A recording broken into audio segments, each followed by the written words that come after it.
고무층에다가 해가지고 이렇게 올리고 막 이랬잖아요. 그랬을 경우는 어때요? 속눈썹도 열이 경화가 돼서 끊어지거나 타거나 아니면 올라붙거나 이제 그렇게 손상이 많이 되는 경우도 있었고, 뷰러를 계속 찍었을 경우에 그 부분이 끊어지는 그런 부분이 많이 있었습니다. 자, 그리고 얘를 했을 경우에는 굉장히 편한 게 그냥 마스카라만 해도 잘 올라갑니다. 그리고 뷰러를 했을 때는 어때요?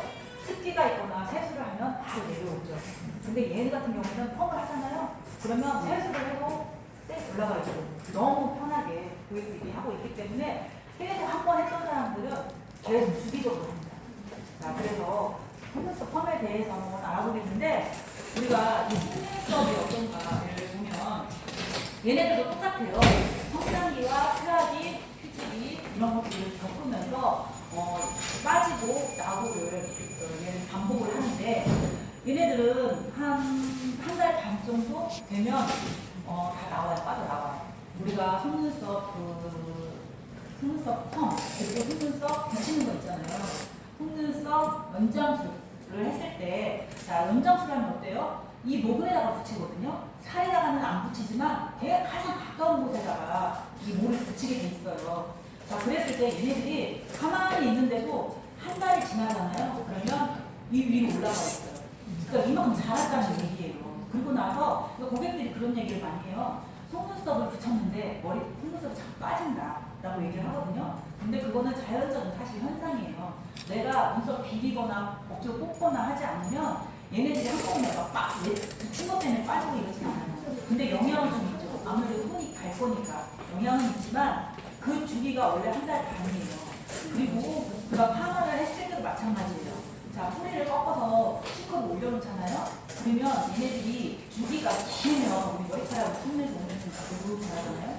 근데 얘네들은 금방 한 달 반 정도 자라기 때문에 뿌리를 꺾어놔서 여기가 꺾였는데 얘가 한 달 반은 위로 올라가 있어요. 자, 그리고 그렇기 때문에 얘네들이 빠지고 나는 주기가 빠르다는 거를 고객들한테 인식을 시켜줘야 됩니다.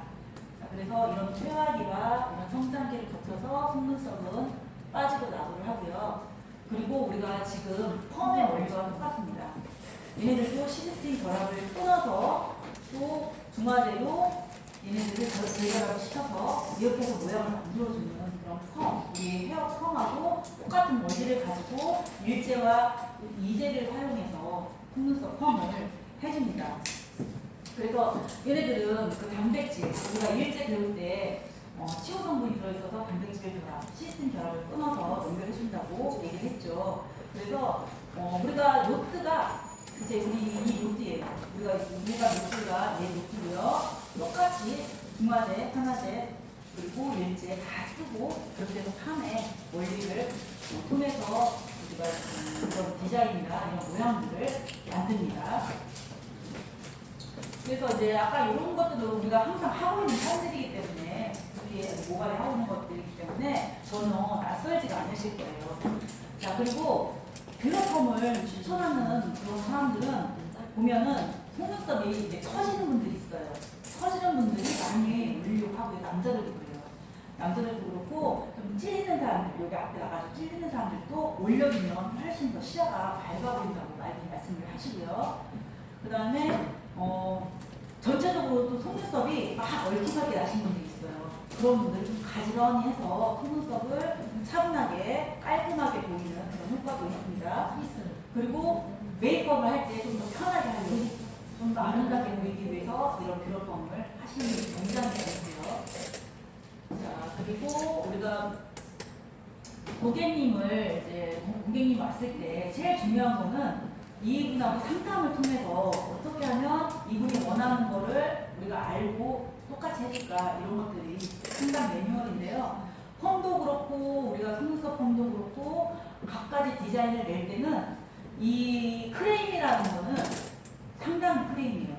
그러니까 해야 될 거 안 해야 될 거를 구분하고 또 정확하게 우리가 잘 알려주고, 그리고 나서 시술의 결과를 우리가 말한 것처럼 이렇게 해주면 프레임이 날 일이 없는데, 그걸 잘 안 됐을 경우에는 안 되는 것도 된다고 해서 무리하게 했을 경우에는 프레임이 나는 거예요. 그래서 짧은 컬을 바르고 너무 두꺼운 노트를 바르고 이 짧은 그런 펌에다가 속눈썹에다가 해줬을 경우에는 거의 안 나오겠죠. 반밖에 안 나오니까. 그래서 녹들을 적절하게 골라주는 거 이런 것들. 이제 그래서 그런 것들 때문에 크레임이 나는데 다른 크레임은 크게 없다고 생각을 해요. 왜냐하면 녹들만 잘해주고 펌만 잘 시켜주면 정말 어렵진 않거든요. 그래서 그렇게만 해주면 크레임은 없고, 그 다음에 단순하잖아요. 속눈썹을 찝어서 올려서 아름답게 해주는 거, 시야를 좀 밝게 해주는 거, 이렇게 단순하기 때문에 특별하게 무슨 우리가 지금 히피 펌이라든지 붉은 펌이라든지 이런 게 없잖아요. 속눈썹은 그냥 올려 시컬이나 아니면 제이 시컬 이런 것들을 올려주면 되는 거기 때문에 그 노트만을 사용해서 좀 가볍게 해주시면 좋고, 시컬을 굉장히 많이 사용을 합니다. 시컬을. 그래서 시컬로 많이 어떤 눈썹이 오든지 노트에 붓기만 정해서 시컬 라인을 해주시면 전혀 문제가 없을 거라고 생각이 듭니다.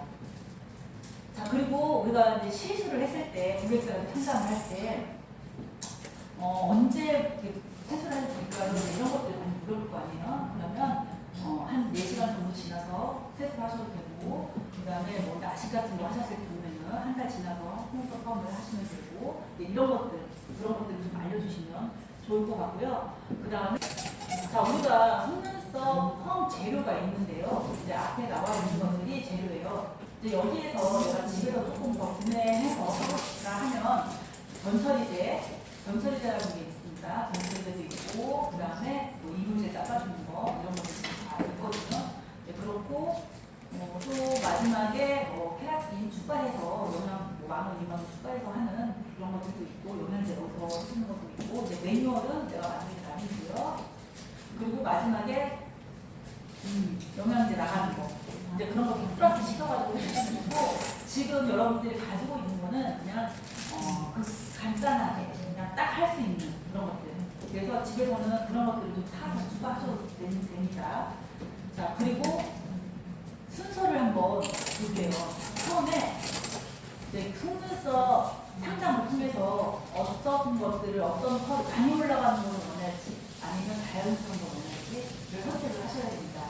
남자 같은 경우에는 제 컬을 많이 하거든요. 남자들도 속눈썹이 처지시는 분 있어요. 좀 바꿔달라는 분들, 아니면 아까처럼 틀린다는 분들, 그런 분들 좀 올려주거든요. 이제 그런 분들은 제 컬을 많이 선호를 해요. 근데 제 컬 같은 경우에는 여자들은 거의 하질 않습니다. 우리가 속눈썹 펌을 하려고 하는 이유는 올리려고 하는 거잖아요. 근데 제 컬 같은 경우는 올라가지가 않고 살짝 너무 자연스러워요. 그래서 그런 것들은 남자들이 많이 하고, 아니면 표 안 나게 올리시는 분들 많이 하고, 원내기 위주가 아니기 때문에 실용적인 것들을 추구하시는 분들이 그걸 많이 하고요. 그리고 밑에다가 이제 노트를 정했으면 밑에다가 아이패드 살짝 붙여가지고 이제 붙여도 되고, 아니면 그 테이프 있죠? 그거 붙여도 되고, 이런 테이프로 붙여도 됩니다. 밑에다가 왜 붙이냐면, 이제 우리가 글루를 사용할 거예요. 노블루 펌도 있겠지만 노블루 펌은 따로 그 재료를 사서 하시면 돼요. 글루를 사용하지 않고, 지금 이게 글루거든요. 이게 글루인데 얘가 이제 풀의 한마디다. 풀을 속눈썹에다가도 붙여주고, 또 노트에다가 붙여서 적탁을 시켜준 다음에 얘를 고정을 시켜서 그 위에다가 일지를 해놓으면 움직이지 않고 그대로 펌이 있거든요. 그래서 얘를 쓰는 게 있고, 한참 또 노블루 펌이라고 해서 글루를 쓰지 않고 그냥 노트 자체에서 딱 붙는다든지, 아니면 이제 그런 노트는 좀 비쌉니다.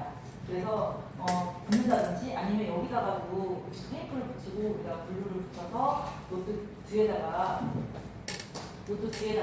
얘 등에다가 얘를 붙여가지고 그냥 딱 붙이거든요. 그럼 이제 안 떨어지고 움직이지 않고 그렇게 해서 노트를 펌 문제를 올릴 때 쓰거든요.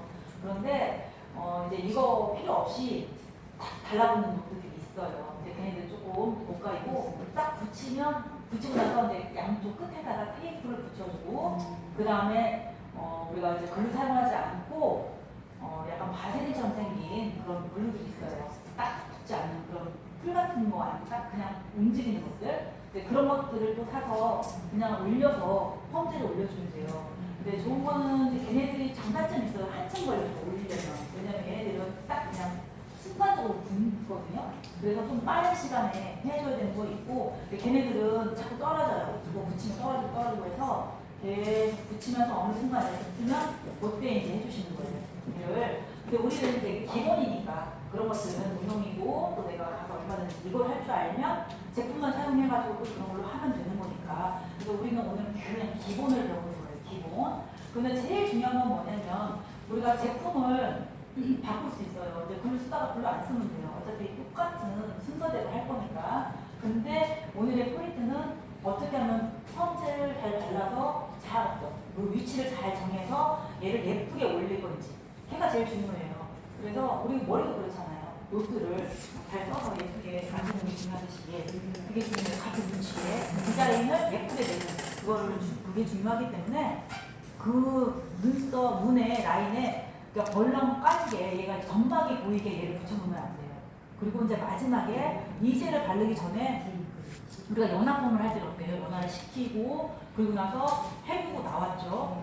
그러면 이제 그때는 노트가 아직 안 들어갔기 때문에 어떠한 그런 형태가 지금 안 나온 상태잖아요. 얘도 마찬가지예요. 얘를 일제를 발라가지고 이제 연화를 시켰어요. 이 모양대로. 그러면 다시 물티슈나 아니면 물솜으로 얘를 닦아내면 이 눈썹이 연화가 돼서 막 움직여요. 떨어지기도 하고 움직여요. 그러면 얘를 조금 더 내려가지고 내가 정말 이제 고정을 시킬 자리에다가 좀 더 내려서 중화제를 하면 이제 그게 되는 거예요. 그래서 연화를 잘 시켜야 되는 게 또 얘 관건이에요. 너무 오버타임도 하면 안 되고 딱 적당한. 그래서 이제 그런 거는 해보면 되고요. 눈썹이 좀 얇으면 타임을 좀 짧게 보는 게 좋아요. 그래서 기본적으로 얘를 사용했을 때 데이터가 있잖아요. 한 5명 정도에 내가 5명 정도를 먼저 해보면 아 이런 눈썹에는 내 눈이 맞겠구나 라는 데이터가 나와요.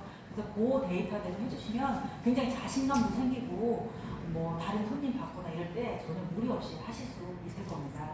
자 그래서 얘는 기본적으로 얇은 모는 10분, 13분 정도 되고요. 그 다음에 그냥 돋군 모는 그러니까 모든 모는 15분 정도. 그리고 좀 두껍다 싶으면 17분 정도. 그 안에서 다 해결되는 그런 약재입니다. 자, 그래서 내가 조금 더 좀 잘 하고 싶다. 그러면 20분 안에 빼시면 돼요. 20분 안에 하시면 전혀 오버타임이 아니기 때문에 뭐 누글거리거나 이런 경우가 없기 때문에 그 시간 안에서 해주시면 굉장히 좋으실 것 같습니다. 자, 그리고 지금 붙이고 떼고 바르고 마지막에 티슈로 닦아주고 그 영양제 바르고 끝입니다.